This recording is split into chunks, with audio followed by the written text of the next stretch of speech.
बॉलीवुड जहां 100 करोड़ 200 करोड़ 300 करोड़ में हल्ला मचाने लग जाता है, आपको पता है मार्वल की एक एवरेज मूवी कितना कलेक्शन करती है? गेस करो 7,500 करोड़। मार्वल ने 2008 से लेके अभी तक 32 मूवियां बनाई है, जिसका टोटल कलेक्शन है 29.5 बिलियन, यानी 2,40,000 करोड़। तो पर मूवी का एवरेज आता है 7500 करोड़। उनमें से 10 मूवी ऐसी है जिन्होंने 10,000 करोड़ से ज्यादा का कलेक्शन किया है।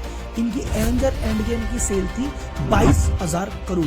और हाँ भाई साहब, ये बात सिर्फ मूवीज की हो रही है, इसके अलावा इनकी टेलीविजन सीरीज भी है, इसके अलावा इनके खिलौने भी हैं, इसके अलावा दुनिया भर की 10 चीजें और कर रहे हैं। और ऐसा लेजेंडरी मूवी स्टूडियो जिन्होंने इतिहास रच दिया है, एक समय पे बैंकरप्ट हो गया था, दिवालिया हो गया था। अपनी कंपनी की दोबारा शुरुआत करने के लिए लोन लेना पड़ा था, और लोन लेने के लिए गिरवी बताऊं क्या रखा था?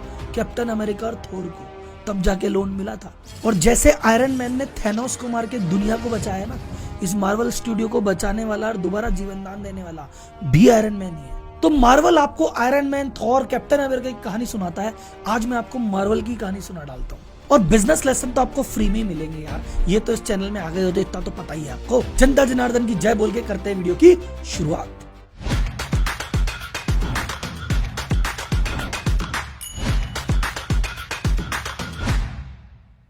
ये तो मार्वल का इतिहास 83 साल पुराना है, 1939 में चालू हुई थी। लेकिन इसमें जो मेन गेम आया है, जो सीखने लायक बात है, वो 92 से है। तो मैं 1939 से 92 तक फटाफट आपको एक बार में ले चलता हूँ, एक छोटा सा लेसन देना है आपको। 1939 में मार्वल कॉमिक्स स्टार्ट हुई थी, मार्वल कॉमिक्स नंबर 1, और उस समय इस कंपनी का नाम था टाइमली प्रोडक्शन। फिर 91 में पहली बार मार्वल कॉमिक्स ने अपना हीरो इंट्रोड्यूस किया, कैप्टन अमेरिका। और वो जो कॉमिक्स बनाई थी, उस कॉमिक्स के कवर पे कैप्टन अमेरिका हिटलर को मुक्का मारते हुए था भाई साहब। तो उस समय वो कॉमिक्स बहुत ज्यादा रॉकेट बन गई, क्योंकि युद्ध का माहौल चल रहा था। आप नोटिस करो, जितने भी शुरुआती हीरो बने वो युद्ध से रिलेटेड थे, और वर्ल्ड वॉर में मौका चल रहा था, तो कॉमिक्स जम के बिकी, मजा ही आ गया। लेकिन 45 जैसे ही हो गया, युद्ध खत्म हो गया, 50 आते आते ये मार्केट फिर बैठ गया। और इसी से मैं आपको बिजनेस लॉसन सिखाना चाहता हूं। नंबर 1, ट्रेंड आएगा तो ट्रेंड जाएगा। अगर आप ट्रेंड पे सवार होके कुछ बने हो तो भैया ट्रेंड जाएगा, फिर कुछ नहीं रह जाओगे। इसलिए उस दौरान कुछ ऐसा कर लेना कि ट्रेंड जाने के बाद भी आप बने रहो। एक बढ़िया एग्जांपल देता हूं, डिज्नी हॉटस्टार। आईपीएल आया, वो रॉकेट बन गया, अब उसके हाथ से गया आईपीएल, अब भैया फिर नीचे जा रहा है। पीछे व्यवस्था कर लेता तो कुछ हो जाता। अब जियो सिनेमा ने कर ली, आईपीएल आया तो लोग आए, लेकिन आईपीएल गया तो भी लोग गए नहीं, क्योंकि नई नई चीजें दिए जा रहा है। अब बात करते हैं मार्वल की जिंदगी का अगला चरण क्या आया। भाई पहले युद्ध वाले ट्रेंड पे कॉमिक्स से बनाई, हिट हो गई, युद्ध खत्म हो गया, वो कॉमिक से चल नहीं रही, तो क्या करें, डाइवर्सिफाई किया। फिर उन्होंने अपने एक्शन हीरो बोले, एक्शन हीरो गए तेल लेने, अपने को तो कॉमिक्स बेचने से मतलब है। तो उन्होंने कुछ हॉरर कॉमिक्स बना दी, कुछ रोमांटिक कॉमिक्स बना दी, कुछ अलग एडवेंचर कॉमिक्स, थ्रिलर कॉमिक्स, अलग अलग बना रहे हैं। सुपर हीरो गायब कर दिए इन्होंने। तो अगर वो वाला दौर चल रहा होता तो कोई सुपर हीरो नहीं मिलता तुमको। पहली बात, जब भी आपको लगे मेरा एक्स मटेरियल नहीं चल रहा, तो वाई जेड करो, डाइवर्सिफाई करो, काम चलेगा। तो ऐसा करके 10-15 साल तक इन्होंने अपनी कमान संभाली। एक इनका मार्केटिंग ब्लंडर और एक मार्केटिंग जीनियस डिस्कस करते हैं। इन्होंने पहले कंपनी लॉन्च की थी जो टाइमली प्रोडक्शन के नाम से कॉमिक्स आ रही थी। फिर कुछ टाइम के बाद एटलस पब्लिशिंग के नाम से कॉमिक्स आने लग गई। कुछ टाइम के बाद कॉमिक्स आ रही है, पर कॉमिक्स पे नाम ही नहीं लिख रहे कि बनाई किसने। फिर कोई 20-25 साल बाद इनको सुध आई कि यार ऐसे तो लोग हमें भूल जाएंगे, तो फिर इन्होंने मार्वल कॉमिक्स का नाम मार्वल कॉमिक्स के नाम से देना चालू किया। और वो दौर अब ऐसा चल रहा है कि आज की डेट में पिक्चर चाहे कोई सी भी हो, उसका जब भी ट्रेलर आएगा, सबसे पहले मार्वल लिखा हुआ आएगा कि भैया गलती से तुम भूल मत जाना, मेरी मूवी है। इन्होंने एक चीज की कि यार फिल्म को मार्केट करने की बजाय, प्रोडक्ट को मार्केट करने के बजाय स्टूडियो को ब्रांड बनाओ। स्पाइडरमैन को ब्रांड बनाएंगे तो स्पाइडरमैन ही चलेगा, फिर आयरन मैन कैसे बिकेगा। पर अगर मार्वल को ब्रांड बना दिया तो कहेंगे अरे मार्वल की जो मूवी आती है सब अच्छी आती है, फिर ब्रांड के नाम से सब बिक जाता है। तो आपका बिजनेस लेसन नंबर 2 ये है, प्रोडक्ट को ब्रांड बनाने की बजाय कंपनी को ब्रांड बनाओ। प्रोडक्ट को ब्रांड बनाओगे तो प्रोडक्ट नहीं चलेगा, कंपनी को ब्रांड बनाओगे तो उसके अलावा जो प्रोडक्ट निकलेंगे सारे दौड़ पड़ेंगे। तीसरा चरण, सबसे इंपॉर्टेंट चरण जो इनकी जिंदगी में आया, और जो आज की डेट में मार्वल देख रहे हो इसी के पीछे है, वो सिर्फ एक आदमी के पीछे है। उस आदमी का नाम है स्टैन ली। इस आदमी की शक्ल दिखाता हूं, आया समझ में? हर मार्वल मूवी में अपनी स्पेशल अपीयरेंस देता है, जगह जगह दिखता है, और इसी ने most of the Marvel character बनाए। इन्होंने शुरुआत की थी फैंटास्टिक फोर से, फैंटास्टिक फोर इन्होंने क्रिएट किया। उसके बाद सबका फेवरेट और मार्वल कॉमिक्स का अब तक का सबसे कमाई देने वाला सुपर हीरो स्पाइडरमैन इन्होंने बनाया, हल्क इन्होंने बनाया, एक्समैन की टीम इन्होंने बनाई। तो ये 4-5 ऐसे बड़े बड़े कैरेक्टर जो आज मार्वल को करोड़ों पे बना के दे रहे हैं, इसे एक आदमी ने बनाए थे। तो business lesson number 3, 1 person can change your life. आपकी कंपनी की जर्नी में कभी कोई एक व्यक्ति या एक आइडिया ऐसा आएगा जो पूरी कंपनी की दिशा बदल के रख देगा। आप बस बाजार में जमे रहो और नई नई चीजें ट्राई करते रहो। अब आते हैं मार्वल के सबसे इंटरेस्टिंग दौर पे, जिसके पीछे आज मार्वल खड़ा है, या जो सारी चीजें हुई है यहां से सीखना चालू करते हैं। तो मार्वल कॉमिक्स के जो ओरिजिनल क्रिएटर थे, इन्होंने 1989 में कहा भैया अब हमारे बस की ना रही, ये बोझ कोई हमारे कंधे से ले ले तो मजा आ जाए। रॉन पेलरमैन करके एक बिलियनर थे, जिनका काम था बड़े ब्रांड है जिनमें संभावना ज्यादा है पर कुछ कर नहीं पा रहे, उनको खरीदते थे और सुपर प्रॉफिटेबल बना के निकल जाते थे। तो इन्होंने 1989 में जब आपके भाई का बर्थडे आता है उस दौरान 82.5 मिलियन यानी आज के लगभग 650 करोड़ में मार्वल स्टूडियो को खरीद लिया। अब इनके खरीदने के बाद से भाई साहब उसकी सेल में जबरदस्त बूम आया, 2 कारणों से। पहला कारण था, उस समय क्या हुआ, कलेक्शन का दौर चला। जैसे 1939 में पहली कॉमिक्स आई थी, 89 हुए, 50-60 साल हो गए। तो उस समय कुछ अखबार में ऐसी न्यूज आई, कुछ मीडिया में ऐसी खबरें चली कि किसी एक बिलियनर ने एक कोई 1945 की फलानी मैगजीन थी जिसको 10 लाख में खरीदा, 1952 की ढीम की मैगजीन थी उसको 1 करोड़ में खरीदा। तो लोगों को लगा ये काम सही है यार, कॉमिक्स खरीद के रख लेते हैं, 10, 20, 25, 30 साल बाद जब पुरानी हो जाएगी तो एंटीक के रूप में कई गुना दाम पे बेचेंगे और मालामाल हो जाएंगे। तो लोगों के दिमाग में बात बैठ गई, तो एक कॉमिक्स खरीदने जाते और 10 कॉमिक्स खरीद लाते। अब 10 खरीद लाए, 9 तो कलेक्शन के लिए रखी है, बस एक ही पढ़ दी, तो आर्टिफिशियल सेल बढ़ गई। तो भाई साहब उस हिसाब से जबरदस्त सेल बढ़ गई, क्योंकि जितने रीडर थे उतने तो रीडर रही, ये कलेक्टर और बीच में घुस गए तो सेल कई गुना बढ़ा दी। उसके अलावा एक नई चीज इन्होंने और कंपनी ने चालू कर दी कि भैया एक मैगजीन इशू करेंगे और उसके साथ एक कार्ड इशू करेंगे, और ऐसे 5 कार्ड है। कई लोग कह रहे हैं 5 कार्ड इकट्ठे करने हैं। तो आप बच्चे अगर इंडिया में हो, मेरे जैसा बचपन बिताया है, तो बूमर एक चिंगम खाओ, उसमें बी निकलेगा और ये 6 ऐड कर लोगे तो बूमर बन जाएगा। उस चक्कर में कितनी बूमर खाए गए। कई बार होता है कोको कोला खरीदो, कोको कोला के कैप पे 40 नंबर मिलेगा तो ये मिलेगा, तो उसके चक्कर में कितनी कोको कोला पी गए हम। तो इस मैगजीन में ये वाली चीज और निकाल दी, तो इसके चक्कर में अगले 2 साल में 3 साल में बम्पर सेल, बम्पर प्रॉफिट हो गया। लेकिन भाई साहब जब पैसा आता है तो आदमी अंधा हो जाता है। इस बम्पर सेल और बम्पर प्रॉफिट के चक्कर में धीरे धीरे मार्वल कॉमिक्स की राइटिंग की क्वालिटी खराब हो गई। कैरेक्टर तो हैं पर कहानियों में मजा नहीं आ रहा, वो ट्विस्ट नहीं है, वो एक्शन नहीं है, वो कॉमेडी नहीं है, मजा ही नहीं आ रहा। जाने कुछ भी लिखा के रामायण चल रही है, जब कुछ भी बिक रहा है तो कुछ भी बेच दो, मेहनत क्यों करो। लेकिन 1993 आते ही खरीदने के 4 साल के अंदर ये बूम टूट गया। लोगों को समझ में आ गया, अरे भाई साहब यार ये महंगी महंगी मैगजीन है, $1 $2 की चीज आ रही है, हम 10-10 खरीद रहे हैं, पता नहीं 10 साल बाद बिकेगी, 20 साल बाद बिकेगी, 30 साल बाद बिकेगी, बिकेगी नहीं बिकेगी। तो लोगों ने फिर इसको खरीदना बंद कर दिया, और जब खरीदना बंद किया तो जो बूम था सारा हवा हो गया। एक ही साल में 70% से ज्यादा सेल टूट गई। और यहाँ पे वही लेसन मैं आपको वापस याद दिला रहा हूँ जो पहला दिया था, ट्रेंड आएगा तो ट्रेंड जाएगा। अगर किसी चक्कर में तुम्हारी सेल एकदम से बढ़ गई है तो किसी चक्कर में एकदम से गिर भी जाएगी, व्यवस्था रखो। सेकेंड लेसन, अपनी कोर स्ट्रेंथ कभी लूज मत करो। मार्वल कॉमिक्स इतने सालों से क्यों चल रही है, कहानियां बहुत बढ़िया बढ़िया है, पढ़ के मजा आ जाता है, थ्रिल हो जाता है। अब अगर उसकी क्वालिटी तुमने खराब कर दी तो भैया फिर तुम्हारी को मैगजीन कौन पढ़ेगा। ये बॉलीवुड को देखो, बॉलीवुड ने भी तो यही किया। दुनिया को ऐसा लगा जो मिल रहा है वो सब चल रहा है, बेच दो, दुनिया तो मूवी देख रही है, कुछ भी बनाओ। ऑडियंस के माथे पे सी थोड़ी लिखा है।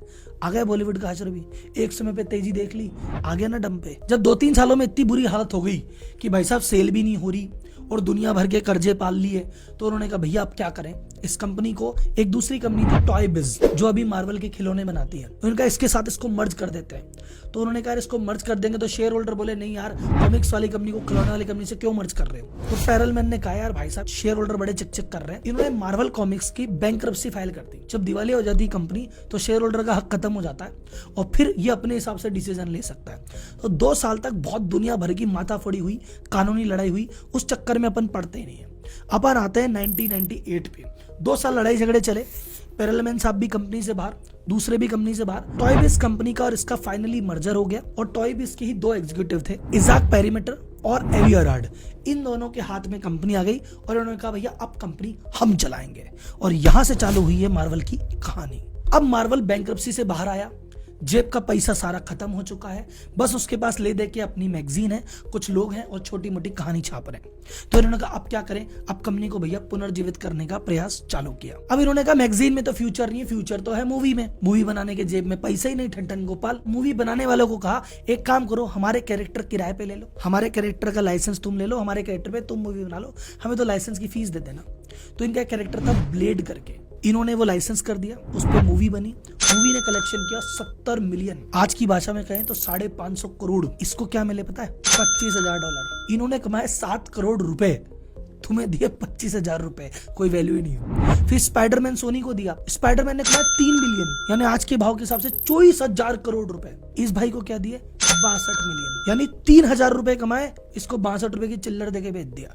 अब ये कह रहा है यार कैरेक्टर हमारे, और मूवी बना रहे हो तुम और सारा माल कमा रहे हो तुम, हमारे हाथ में तो कुछ बचता ही नहीं है। तो 2003 आ गया, इन्होंने कहा पैसे नहीं है, काम करे अपने कैरेक्टर और बेच देते हैं। तो थोर ये बेचने वाले थे, कैप्टन अमेरिका ये बेचने वाले थे। उसी दौरान कंपनी में एक व्यक्ति की एंट्री होती है और इस व्यक्ति की एंट्री ने ही गेम बदल दिया पूरा। बंदे का नाम था डेविड मेजल। इसने कहा सुनो मेरी बात भाई साहब, मुझे लो मार्वल में। और मैं तुम्हें एक चीज बता रहा हूं, मेरी 1-2 बातें ध्यान रखो। पहली बात, असली पैसा खुद की मूवी में है तो खुद की मूवी बनाओ। दूसरी बात इसने कही कि देखो खुद की मूवी बनाने के फायदे क्या है, तुम्हारा ही कैरेक्टर है, तुम पार्ट 1 बनाओ, 2 बनाओ, 3 बनाओ। और जैसे कॉमिक्स में होता है ना कि आयरन मैन की मूवी में स्पाइडरमैन घुस गया, स्पाइडर की मूवी में थोर घुस गया, ये आपस में घुसेंगे तो ऑडियंस को मजा आएगा, तो ऐसी मूवियां भी बना सकते हो। तो मेरे कहने से भैया खुद बनाओ। तो इनके दोनों के समझ में तो आया, पर इनका भैया पैसा ही कौन है? बोले पैसा नहीं है तो लोन ले लो। यहाँ पे वो लेसन रिपीट कर रहा हूँ, एक बंदा और एक आइडिया जिंदगी बदल सकता है। वहां पे स्टैनली ने आके बदल दी थी, यहाँ पे डेविड मेजल ने आके बदल दी। अब गेम चेंजर डील कहां से हुई? ये गए मेरिल लिंच के पास, एक कंपनी इन्वेस्टमेंट बैंक, कहा भैया हमें 525 मिलियन दे दो, आज की भाषा में लगभग 4,000 करोड़ रुपए दे दो। तो मेरिल लिंच बोला बदले में क्या देगा, गिरवी क्या रखेगा?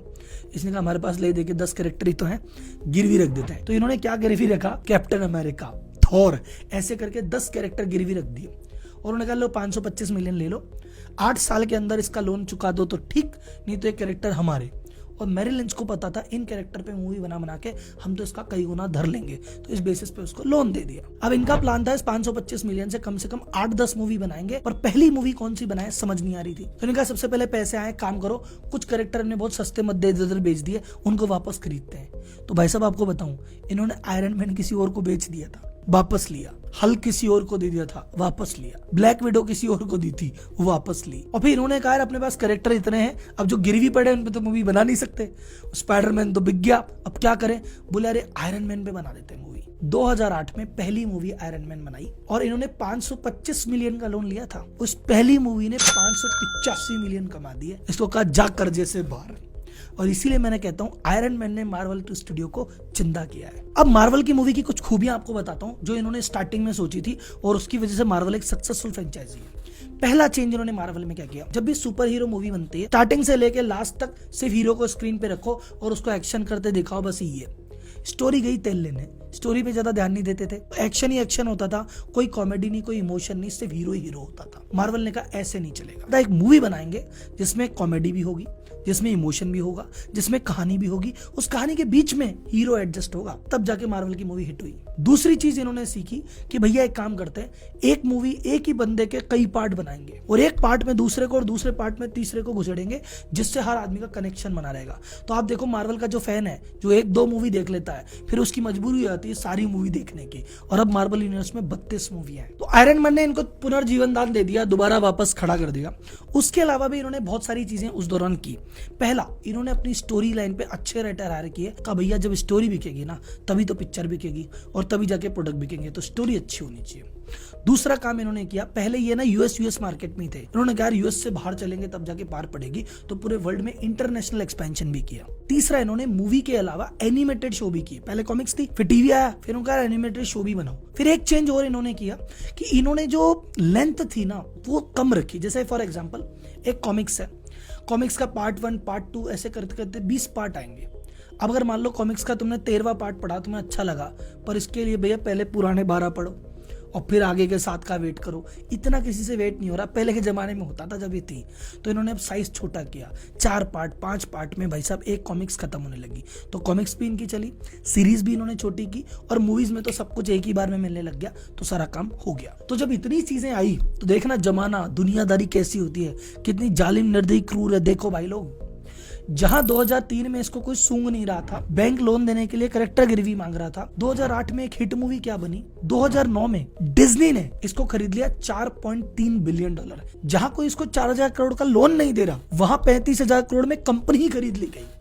और आपको लगे भैया डिज्नी के साथ तो घाटे का सौदा हो गया। नहीं भाई साहब, डिज्नी ने 4.5 बिलियन में खरीदी, पर अब तक इसकी 32 मूवियां, टोटल 29.5 बिलियन का, इसमें 6 बिलियन का बनाने का खर्चा था, वो भी काट दो तो नेट प्रॉफिट 24 बिलियन, यानी 4 गुना अपने इन्वेस्टमेंट का तो अभी पिछले 10 साल में निकाल चुकी डिज्नी। तो कुल मिला के कंक्लूजन की बात करें, जब कोई एक अच्छा प्रोडक्ट बनता है ना तो सब फायदे में रहते हैं। मार्वल के जो ओरिजिनल फाउंडर थे उन्होंने पैसा कमाया, डिज्नी वाला था डिज्नी ने खूब पैसा कमाया, और आपने और हमने खूब एंटरटेनमेंट लिया। अब अगर मार्वल वही वाली गलती कि खूब बिक रहा है, हर मूवी कर रही है, कुछ भी बना दो कुछ भी चलेगा, ये गलती करेंगे तो वापस जाएंगे, इतिहास खुद को वापस दोहराएगा। अगर आपको लगता है कि यार ऐसी केस स्टडी, ऐसे फैक्ट, ऐसी कहानी यार कोई भाई सुनाता ही नहीं है, चैनल बहुत बढ़िया है, तो चैनल को सब्सक्राइब कर देना। नहीं लग रहा हो तो 10 वीडियो और देखो, फिर कर देना, पर कर तो देना ही, तुम्हें आयरन मैन की कसम।